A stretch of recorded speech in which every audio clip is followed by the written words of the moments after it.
Price the lord. ದೇವರಿಗೆ ಸ್ತೋತ್ರವಾಗಿರಲಿ.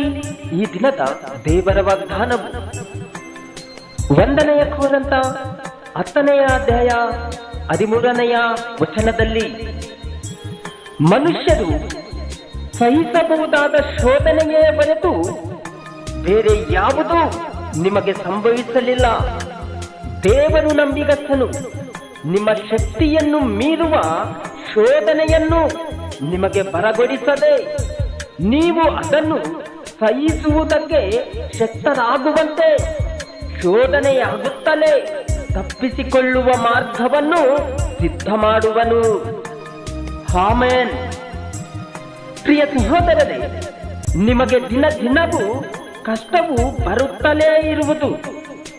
ನೀವು ಈ ಕಷ್ಟವನ್ನು ಎಲ್ಲಿಯವರೆಗೆ ಸಹಿಸಲಿ, ಎಷ್ಟರವರೆಗೆ ಹೊತ್ತುಕೊಂಡಿರಲಿ, ದೇವರು ನಮಗೊಬ್ಬರಿಗೆ ಹೇಗೆ ಈ ಕಷ್ಟವನ್ನು ಕೊಟ್ಟಿದ್ದಾನೋ, ನಮಗೊಂದೇ ಏಕೆ ಈ ಶೋಧನೆಯನ್ನು ಬರಮಾಡಿದನೋ ಎಂದು ನೀವು ಕೊಳಾಡುತ್ತಾ ಇರುವಿರಿ.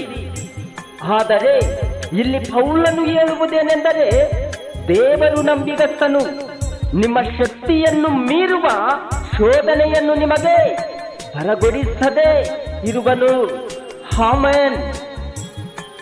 ಪ್ರಿಯ ಸಹೋದರರೇ, ನಿಮ್ಮ ಶಕ್ತಿಯು ಸಾಮಾನ್ಯವಾದದ್ದೂ ಅಲ್ಲ, ಅದು ನಿಮ್ಮಿಂದ ಸೃಷ್ಟಿಯಾದದ್ದೂ ಅಲ್ಲ, ಅದು ಪರಲೋಕದಿಂದ ಬಂದಂತ ಶಕ್ತಿಯು.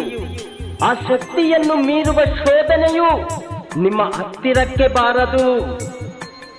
ಆಮೆನ್. ನಿಮ್ಮ ವಾಕ್ಯವೇ ನನಗೆ ಜೀವ ಕೊಡುವುದು, ನನ್ನ ವೇದನೆಗೆ